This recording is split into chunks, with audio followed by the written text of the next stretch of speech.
Cambridge IELTS 4 by University of Cambridge ESOL Examinations. Published by Cambridge University Press. This recording is copyright. CD 1. Test 1. You'll hear a number of different recordings and you'll have to answer questions on what you hear. There will be time for you to read the instructions and questions, and you'll have a chance to check your work. All the recordings will be played once only.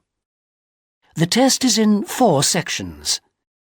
At the end of the test, you'll be given 10 minutes to transfer your answers to an answer sheet. Now turn to Section 1. Section 1. You'll hear a young student asking the social organizer of his school for information about organised trips. First, you have some time to look at questions 1 to 4. You'll see that there is an example which has been done for you. On this occasion only, the conversation relating to this will be played first. Good morning. Good morning. How can I help you? I understand that the school organizes trips to different... Yes, we run 5 every month. 3 during weekends and 2 Wednesday afternoon trips. There are 5 trips every month, so 5 has been written in the notes. Now we shall begin. You should answer the questions as you listen because you will not hear the recording a second time.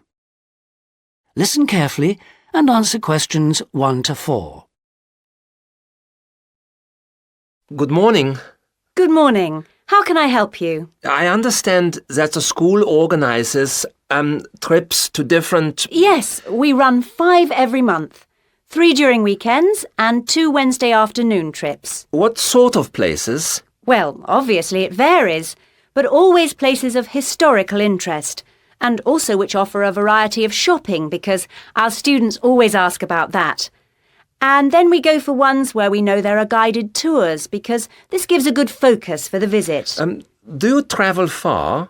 Well, we're lucky here, obviously, because we're able to say that all our visits are less than 3 hours' drive. How much do they cost? Again, it varies. Between £5 and £15 a head, depending on distance.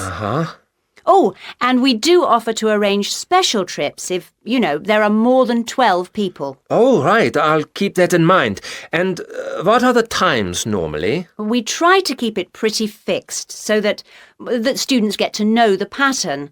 We leave at 8:30 a.m. and return at 6 p.m. We figure it's best to keep the day fairly short. Oh, yes.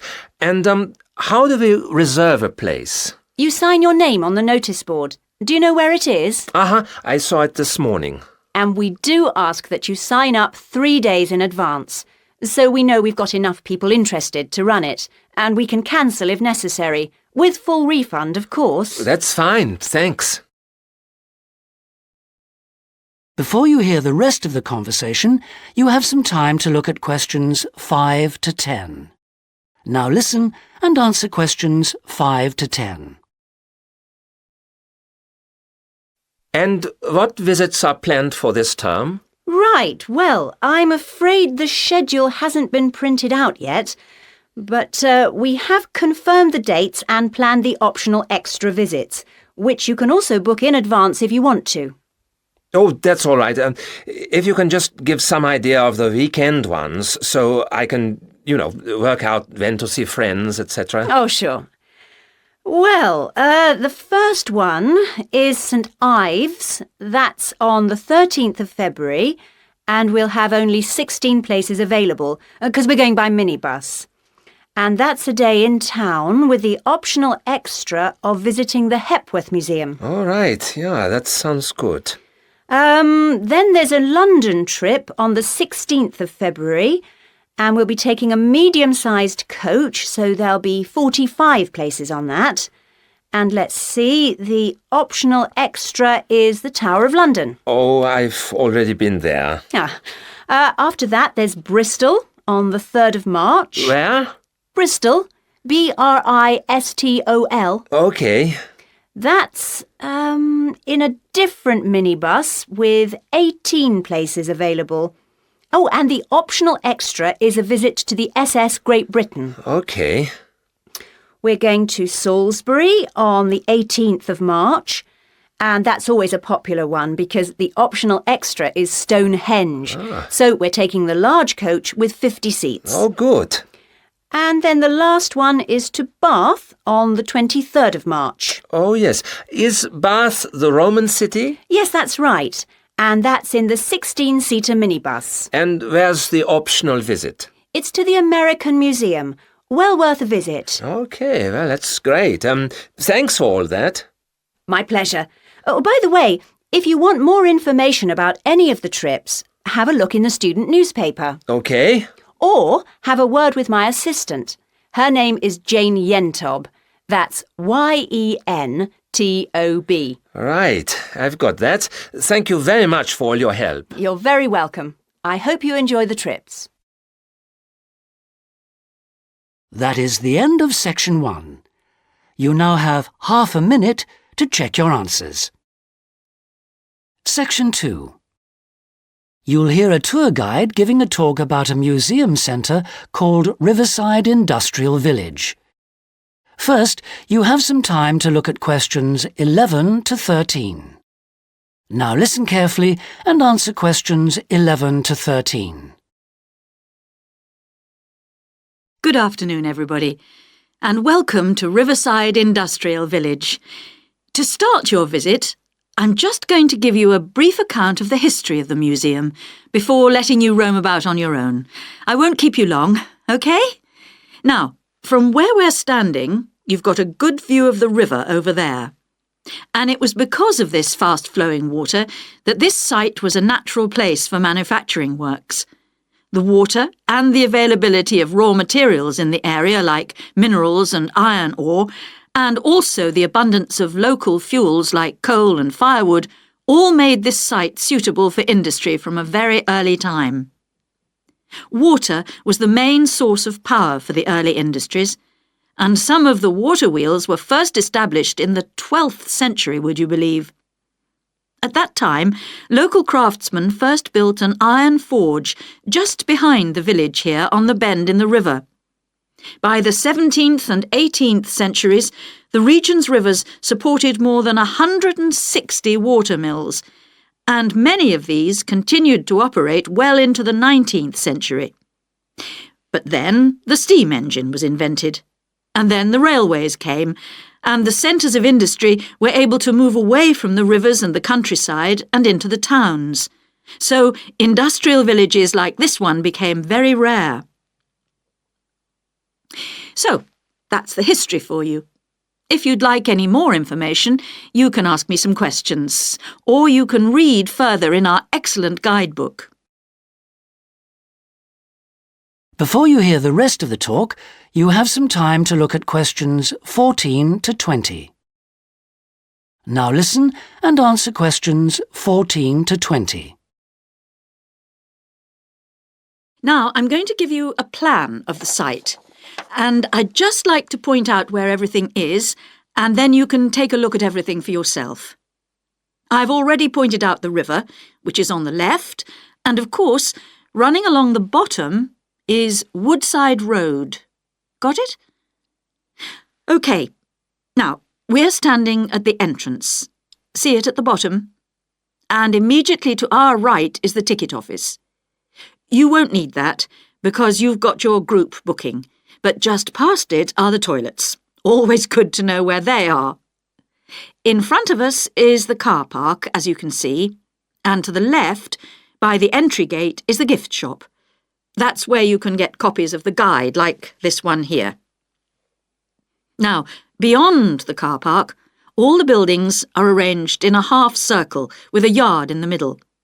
The big stone building at the top is the main workshop. That's where the furnace is, and where all the metal was smelted and the tools were cast, as you'll be able to see. Now, in the top right-hand corner, that building with bigger windows is the showroom, where samples of all the tools that were made through the ages are on display. In the top left corner is the grinding shop, where the tools were sharpened and finished. And on one side of that, you can see the engine room, and on the other is the cafe, which isn't an antique, you'll be pleased to know, though they do serve very nice old-fashioned teas. The row of buildings you can see on the left are the cottages. These were built for the workers towards the end of the 18th century, and they're still furnished from that period, so you can get a good idea of ordinary people's living conditions. Across the yard from them, you can see the stables, where the horses were kept for transporting the products. And the separate building in front of them is the works office, and that still has some of the old accounts on display. Right. If anyone wants a guided tour, then I'm starting at the engine room. If you'd like to come along this way, please, ladies and gentlemen. That is the end of section 2. You now have half a minute to check your answers. Section 3. You'll hear Melanie, a student, talking to one of her lecturers about her studies. First, you have some time to look at questions 21 to 27. Now listen carefully and answer questions 21 to 27. Excuse me, Dr. Johnson. May I speak to you for a minute? Sure, come in. I'm Melanie Griffin. I'm taking your course in population studies. Right. Well, Melanie, how can I help you? I'm having a bit of trouble with a second assignment, and it's due in 12 days. What sort of trouble are you having? Is the assignment question a problem? Well, that's part of the problem. I've been having trouble getting hold of the books. I've been to the library several times and all the books are out. Sounds like you should have started borrowing books a bit earlier. Well, I had a really big assignment due in for another course, and I've been spending all my time on that, and I thought... You might get an extension of time to finish your assignment for me? If that's possible, but I don't know if... Well, yes, it is possible, but extensions are normally given only for medical or compassionate reasons. Otherwise, it's really a question of organizing your study, and we don't like giving extensions to students who simply didn't plan their work properly. What did you get for your first assignment? I got 87%. Yes, you did very well, indeed. So, obviously, you can produce good work. I don't think I'll need too much extra time, as long as I can get hold of some of the important references. Well, since you did so well in your first assignment, I'm prepared to give you an extra 2 weeks for this one. So that'll mean you'll need to submit it about a month from now. Oh, thank you. Now, what about the reading materials? Have you checked out the journal articles in the list? No, not yet. There were about 20 of them, and I wasn't sure which ones would be most useful or important. Well, they're all useful. But I don't expect anyone to read them all because a number of them deal with the same issues. Let me give you some suggestions. The article by Anderson and Hawker is really worth reading. Right, I'll read that one. You should also read the article by Jackson, but just look at the part on the research methodology, how they did it.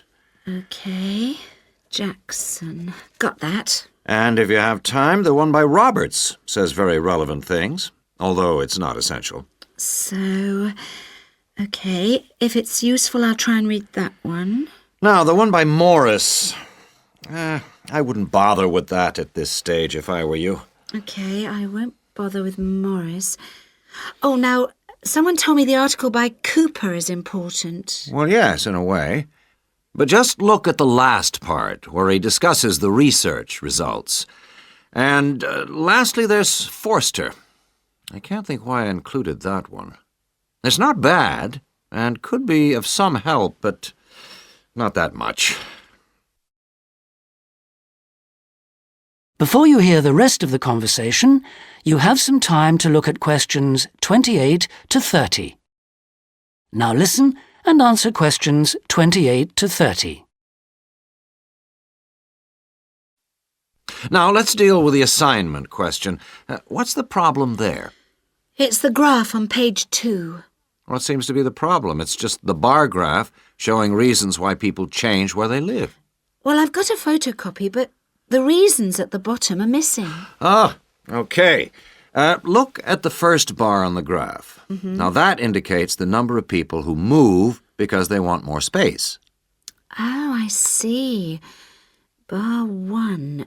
Okay. Now, what about the next bar? Bar 2 is to do with the people living nearby, disturbing them. So they chose to move away to somewhere quieter. Now let's look at bar number 3. Another reason people change their place of living is because they want to be closer to the city. Okay. Proximity to the city is an issue. Now, bar number 4 refers to problems when the owner of the property won't help fix things that go wrong. In other words, the owner is not helpful, and so the tenants move out. Okay. Now, what about bar 5? Bar 5 is about those people who move because they need a bus or train to get them into the city or to go to work. Okay. And bar 6? Bar number 6 is interesting. That reason was given quite a lot. People moving because they wanted to be in a more attractive neighborhood. Oh, yes. Thank you very much. That is the end of section 3. You now have half a minute to check your answers. Section 4. You'll hear a talk on the subject of the urban landscape. First, you have some time to look at questions 31 to 40. Now listen carefully and answer questions 31 to 40. Good day, ladies and gentlemen. I have been asked today to talk to you about the urban landscape.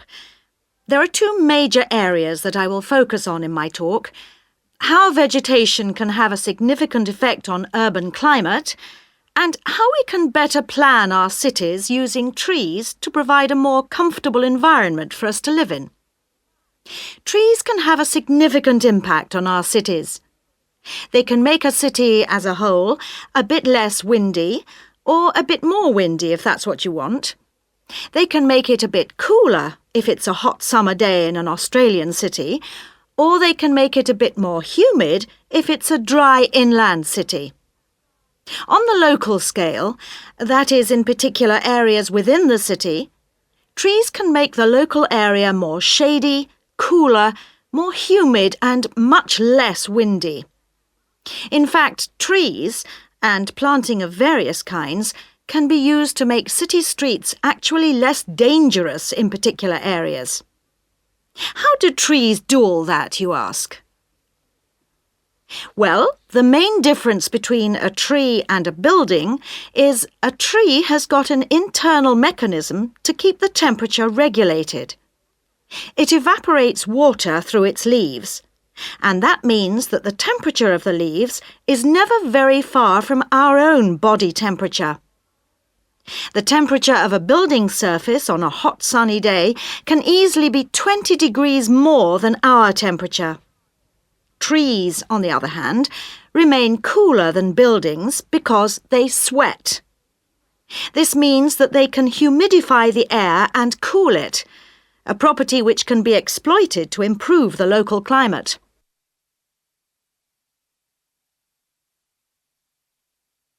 Trees can also help break the force of winds. The reason that high buildings make it windier at ground level is that as the wind goes higher and higher, it goes faster and faster. When the wind hits the building, it has to go somewhere. Some of it goes over the top, and some goes around the sides of the building, forcing those high-level winds down to ground level. That doesn't happen when you have trees. Trees filter the wind and considerably reduce it, preventing those very large, strong gusts that you so often find around tall buildings. Another problem in built-up areas is that traffic noise is intensified by tall buildings. By planting a belt of trees at the side of the road, you can make things a little quieter, but much of the vehicle noise still goes through the trees. Trees can also help reduce the amount of noise in the surroundings, although the effect is not as large as people like to think. Low-frequency noise in particular just goes through the trees as though they aren't there. Although trees can significantly improve the local climate, they do, however, take up a lot of space. There are root systems to consider, and branches blocking windows and so on. It may therefore be difficult to fit trees into the local landscape. There is not a great deal you can do if you have what we call a street canyon, a whole set of high-rises enclosed in a narrow street. Trees need water to grow. They also need some sunlight to grow, and you need room to put them. If you have the chance of knocking buildings down and replacing them, then suddenly you can start looking at different ways to design the streets and to introduce tree planting. That is the end of section 4. You now have half a minute to check your answers. That is the end of the listening test. In the IELTS test, you would now have 10 minutes to transfer your answers to the listening answer sheet. Test 2. You'll hear a number of different recordings and you'll have to answer questions on what you hear. There will be time for you to read the instructions and questions, and you'll have a chance to check your work. All the recordings will be played once only. The test is in 4 sections. At the end of the test, you'll be given 10 minutes to transfer your answers to an answer sheet. Now turn to Section 1. Section 1. You'll hear 2 tourists, Sally and Peter, talking in a coffee shop. First, you have some time to look at questions 1 to 5. You'll see that there is an example that has been done for you. On this occasion only, the conversation relating to this will be played first. Oh, Peter, there you are. You've been ages. What kept you so long? I'm sorry I'm so late, Sally. Have you been waiting long? Oh, half an hour. But it doesn't matter. I've had a coffee and I've been reading this guidebook for tourists. Sally has been waiting half an hour for Peter, so C has been circled. Now we shall begin. You should answer the questions as you listen, because you will not hear the recording a second time. Listen carefully and answer questions 1 to 5. Oh, Peter, there you are. You've been ages. What kept you so long? I'm sorry I'm so late, Sally. Have you been waiting long? Oh, half an hour. But it doesn't matter. I've had a coffee and I've been reading this guidebook for tourists. Sit down. You look very hot and tired. What would you like to drink? I'd love a really chilled mineral water or something. Will you have another coffee? Yes, I will. The waitress will be back in a moment. Why were you so late? Did something happen? Yes. You know, I went to the bank to cash some traveler's checks. Well, the exchange rate was looking healthy, but when I went to the teller, they told me the computer system was temporarily down, so they couldn't do any transactions. They said the problem would be fixed in a few minutes, so I waited. And then I started talking to another guy in the bank, and I forgot the time. Really? Someone you met in the bank? Does he work there? No, he was a tourist from New York. His name's Henry, and he's been here for a week, but he's moving on to Germany tomorrow. He's an architect, and he's spending 4 weeks traveling around Europe. Just like us? Yeah, just like us. He told me the names of some places where we should eat. Great food and not too expensive, he said. Oh, and he also gave me this map of the bus system. He said he didn't need it anymore. Oh, that's useful. Pity he's moving on tomorrow. Here's the waitress. Let's order. Do you want anything to eat, or shall we just have a drink? Well, I'm hungry, and we've got a lot of sightseeing to do, so let's just have a snack and a drink. Sounds good to me. Before you hear the rest of the conversation, you have some time to look at questions 6 to 10. Now listen and answer questions 6 to 10. Well, let's decide what we'll see today. I guess the best place to start is the cathedral, and then the castle. What are the opening times for those two? Well, according to this guidebook, the cathedral is only open from 9:30 in the morning until midday. Oh, no, hang on. That's the Cathedral Museum. Oh. The cathedral itself is open morning and afternoon. The castle is just open from 1 to 5, so we can't go there until after lunch. I really want to spend some time in the art gallery, because they've got this wonderful painting by Rembrandt that I've always wanted to see. What else should we see? Well, the guidebook says the botanical gardens are worth spending some time in, and they're open all day from 8 to 6, so we can go there any time. I'd like to go to the markets near the river too, but, oh, no, wait, that's only in the mornings too. As well as today and tomorrow, we can see some other places on Monday, you know. But I don't think the markets will be open then. They only open on Thursdays, so we've missed them for this week. Maybe we should go to the cathedral today because it's Sunday tomorrow, and even though it's open every day, it might be more difficult to get in tomorrow because of the church services. That's true. But the art gallery isn't open on Sundays at all, so we'll have to go there today. The castle's open every day except Mondays, so we're okay there. And the gardens, of course, only close at night. Are all these places free, or do we have to pay to go in? What does the guidebook say? I think there's a charge for all of them, except the botanical gardens. Oh, and the markets. Of course you don't pay to go in. Okay. Well, it looks like our plan is this.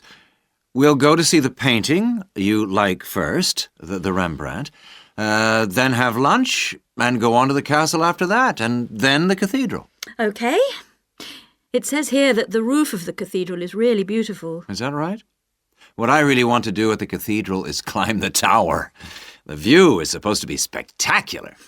Okay, well, that'll be more than enough for today. Then tomorrow, let's go to the botanical gardens and have a picnic. I want to sit by the river and watch the swans. This city's famous for them. That is the end of section 1.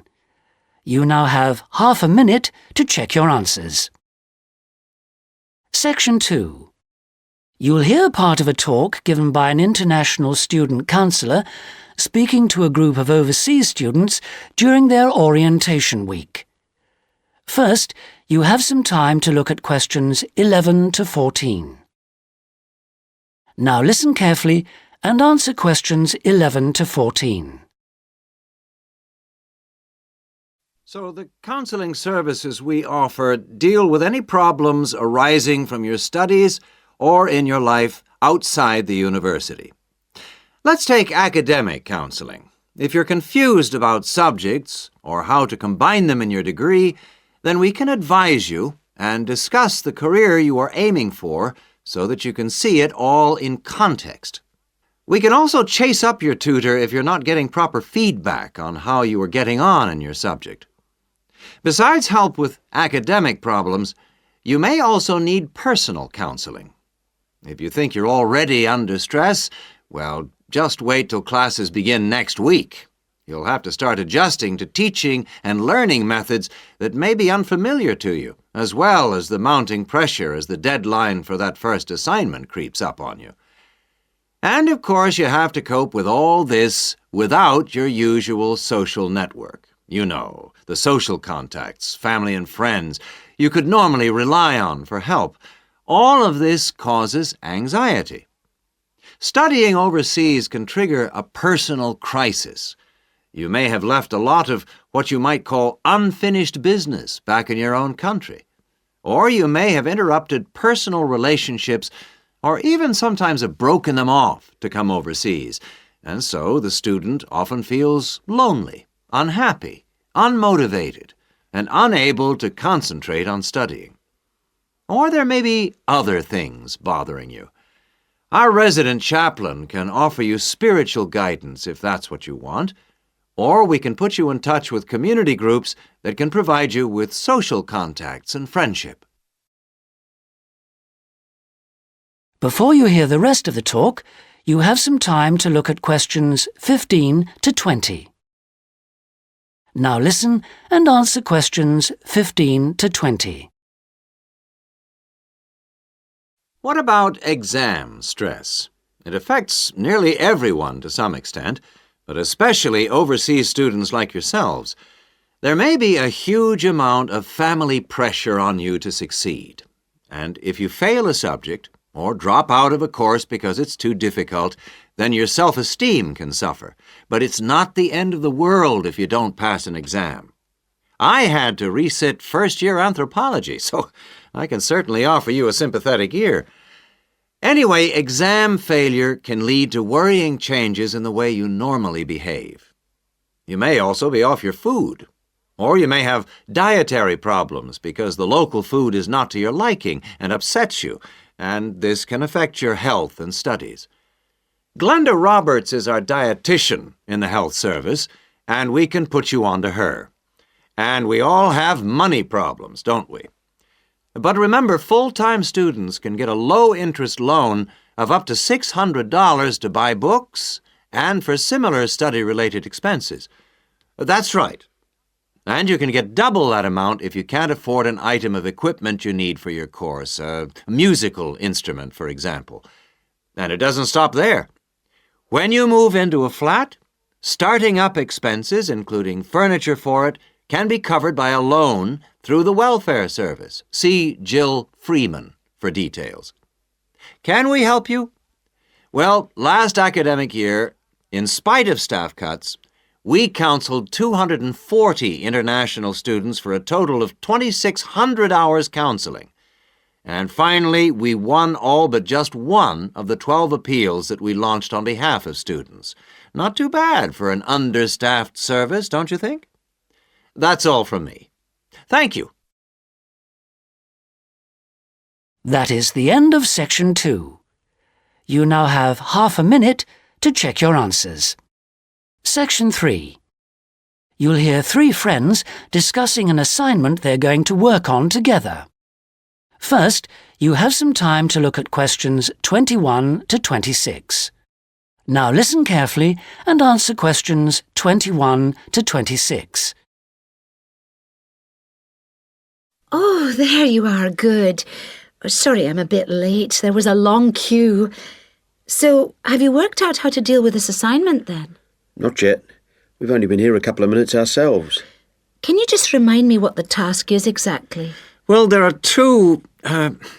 3 parts to it. First, we've got to write an essay about ways of collecting data. Then... What's the title of the essay exactly? I've got it here. Assess the 2 main methods of collecting data in social science research. And how much do we need to write? 1,500 words. That's for the essay.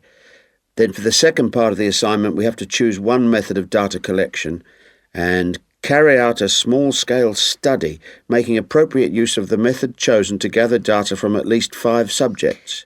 And then we have to write a report on the study? That's right, of 3,000 to 4,000 words.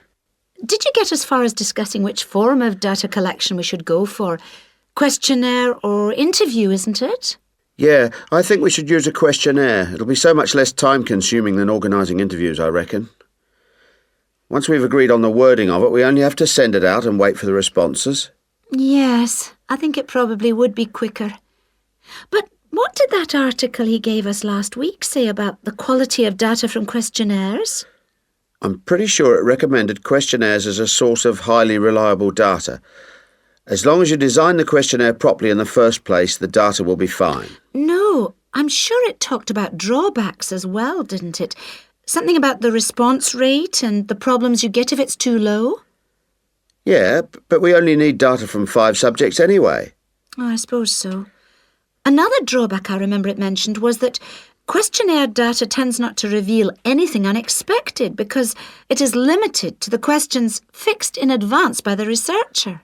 Come on, Rosa, this is only a practice. It's not meant to be real research, is it?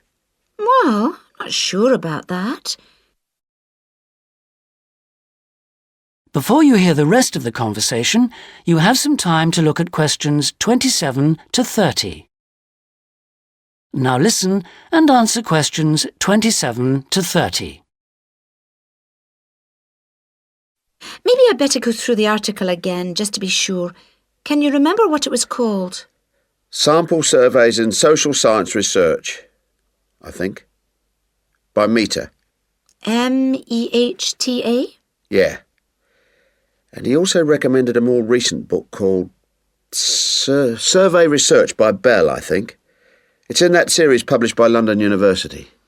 And if we try to use interviews instead, I saw a book in the departmental library that'll be helpful. It's called Interviews That Work by Wilson, published in Oxford in 1988. Right. Oh, I've got a tutorial now.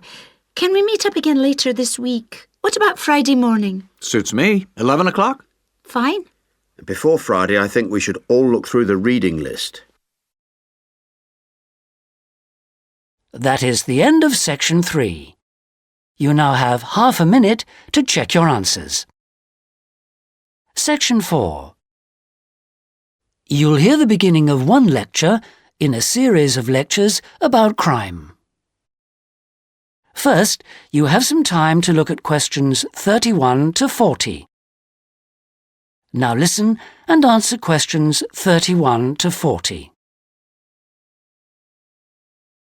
So far in these lectures, we've been looking at crimes like robbery and murder, both from a historical viewpoint and also in contemporary society.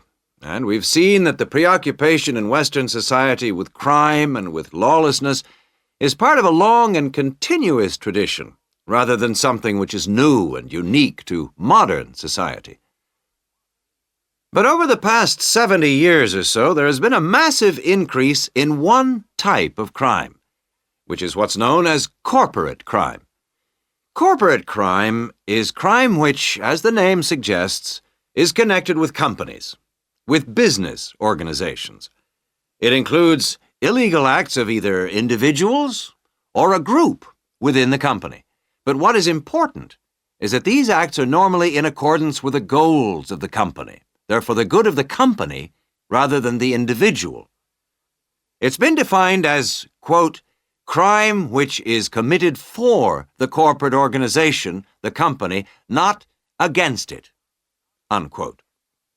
So crimes like theft by employees, things like embezzlement or fraud against one's actual employer are excluded according to this definition.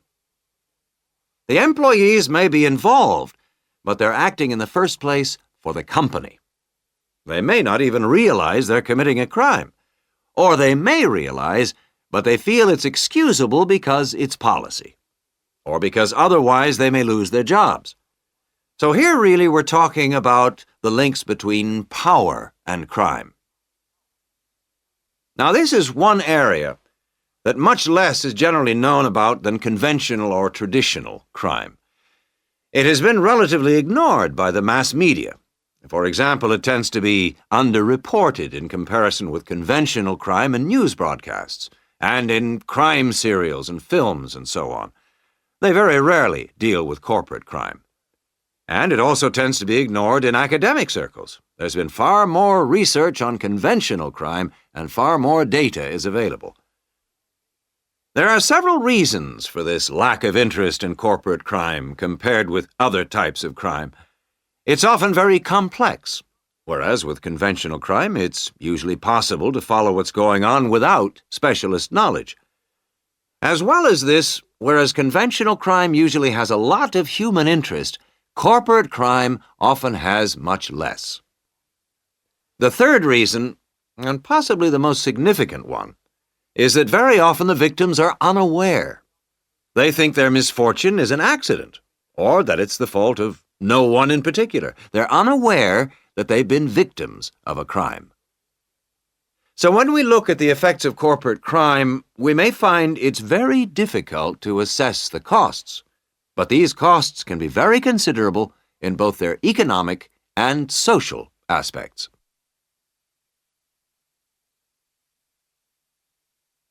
Let's look at the economic costs first. For example, if a company is producing fruit juice and it dilutes its product so that it's just a little below the concentration it should be, many millions of people may be paying a small amount extra for their carton of orange juice. Now, small amounts like this may seem insignificant for individual customers, too small to worry about. But for the company, this deception might result in massive illegal profit. However, all studies of corporate crime agree that the individuals are in fact deprived of far more money by such crime than they are by conventional crime like robbery and theft. In addition to this, we have to consider the social costs of corporate crime, and these are again very difficult to assess, but they are considerable. They're important because they can undermine the faith of the public in the business world, and also, more importantly, because the main group of people they affect are in fact not the richer sections of society, but the poorer. So here, companies are robbing the poor to benefit the rich. There are two more points to do with corporate crime that I'd like to illustrate with reference to a specific event which occurred several years ago. This was an explosion of a large oil tanker, which caused the loss of more than 50 lives of the crew. It was an explosion which never should have happened, and a subsequent inquiry laid the blame not on anyone who had actually been on the tanker at the time, but on the owners of the tanker. They had deliberately decided not to carry out necessary repair work on the tanker as it was due to be sold, and it was this lack of repair work which was directly responsible for the explosion. Now, this illustrates 2 points to do with corporate crime. First of all, that it does not have to be intentional. The owners of the tanker certainly did not intend it to explode, but very serious consequences can result from people or organizations not considering the possible results of their actions seriously enough.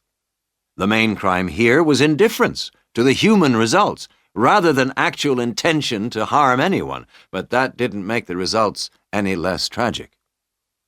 And this leads me to my second point, that corporate crime can have very severe consequences.